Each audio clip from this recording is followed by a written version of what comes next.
Good afternoon, everybody. I am at the 170 Freeway 5 Freeway Exchange, just leaving Grace Community Church and the Master's Seminary. I was blessed to spend, a good 6 or 7 hours down there today. Shout out to my friends Joey Kazenza and Chris LeDuc, a couple of men who are studying at the Master's Seminary. They blessed me today by allowing me to join them for lunch, and that was a wonderful time of fellowship. I was edified by it, really encouraged. And the Lord allowed me to pound out about half of my second sermon for the Portland Herald Society. And that translates to about 3,000 words of writing. So I'm really happy about that because I was able to get so much done today. That is going to free me up to go to UCLA tomorrow, and going to be handing out 400 DVDs from Living Waters. More about that tomorrow. But I'm crawling. It is the beginning of rush hour traffic. I've got quite a bit of time on my hands here for a little bit. And wanted to talk to you about something that has been on my mind as of late. And some people are going to hear this and think, oh, he's talking about me. Well, maybe I am, maybe I'm not. Because I hear this a lot. I read this on social media, on Twitter and on Facebook.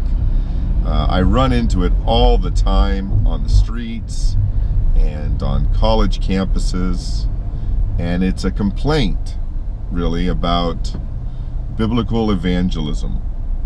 And it's a complaint that comes from Christians, both genuine Christians and professing Christians who likely aren't. And the complaint is when referring to something like open-air preaching or the straightforward proclamation of the gospel. The complaint is you need to be more loving. You need to love people. I agree. We are to love our neighbor as ourselves. If we see a fellow human being in need and we are able to meet that need, we should meet it. If they're hungry, we should feed them. If they are in need of clothing, we should clothe them. If they are in need of housing, they need a place to stay, we should help them get that too. If they're thirsty, we should give them a cold drink of water. We should love our neighbor as ourselves. Now, fortunately, many Christians turn to chapters like Matthew 25, where Jesus is saying, quoting others, saying, when did we see you hungry? When did we see you sick or imprisoned? And they use that as a proof text for going out and doing service to unbelievers. Now, there's plenty of passages that talk about loving our neighbor, which of course includes unbelievers, but Matthew 25 has nothing whatsoever to do with unbelievers. Matthew 25 has everything to do with how we treat one another, how Christians treat Christians. When Christians are in the hospital, when Christians are in prison, when Christians are homeless, when Christians are hungry. It's bad eisegesis to apply that to the unsaved. But again, plenty of verses that talk about loving our neighbor as ourselves. And so when we see a person in need, saved or unsaved, and we have the means, we have the ability, we have the opportunity to help them, then we should. What's fallacious, though, in the argumentation of you need to love somebody, you need to love people, when providing an objection for biblical evangelism, is how utterly insulting that is. Not to me when I hear it, although it is insulting, but it's a far greater insult to Christ. It is a far greater insult to Christ, because the implication, what a person is implying when they come across someone engaged in biblical evangelism, whether it's distributing gospel tracts to strangers, or engaging strangers in conversation, or preaching the gospel in the open air, what they are implying by saying what you need to do is love people is they're implying that the proclamation of the gospel is not loving. That's what they're implying. Now, they would be quick to say, no. I'm not saying that. I believe that sharing the gospel with people is loving. Yeah, they might say that.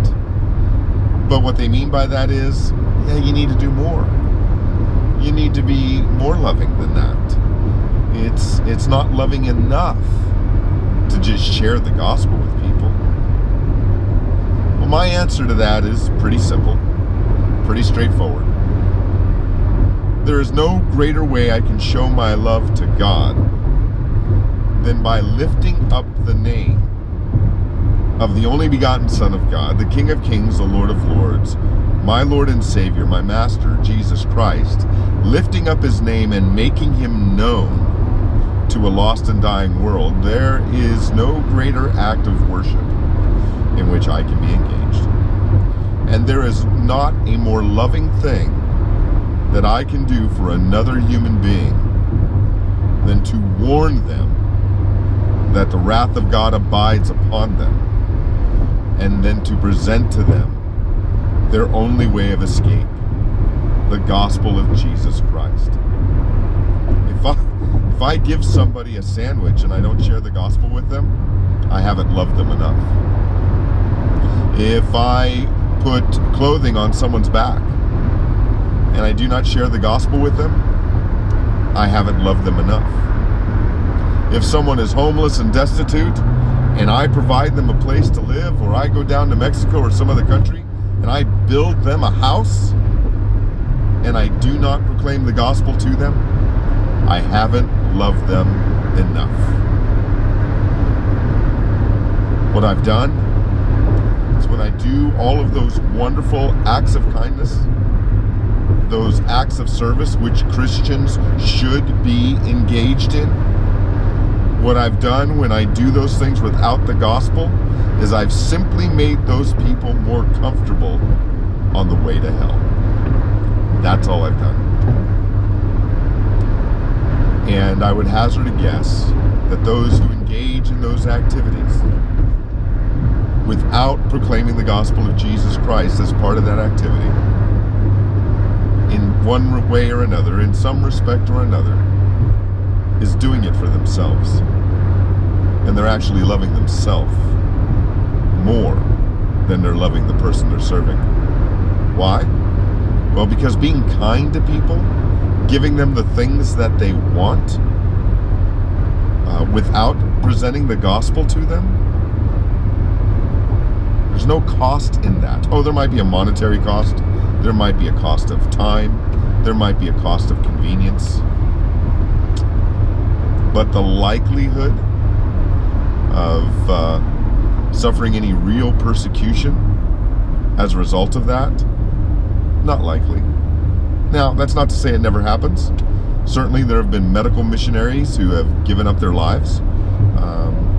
All the killers needed to know was that they were a Christian, and it didn't matter whether or not they were sharing the gospel. Yeah, those things happen. Those things happen all the time. Those things are happening today. But if you are avoiding sharing the gospel, you're not loving people as much as you should.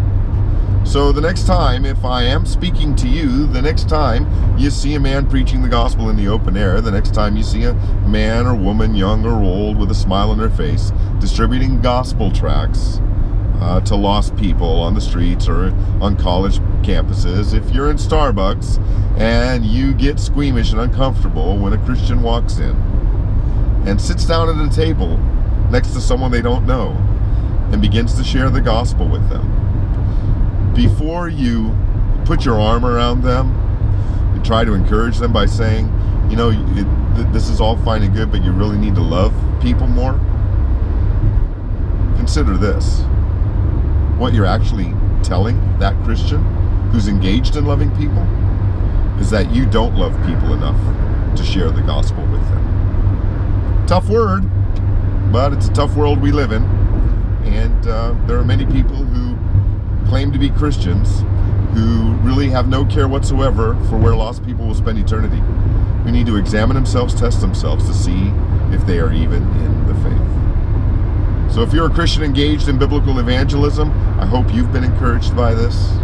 And if you're one of those Christians who likes to tell Christians who are engaged in biblical evangelism that they need to love people more than just simply sharing the gospel, I hope you felt the sting of a rebuke. Have a great day.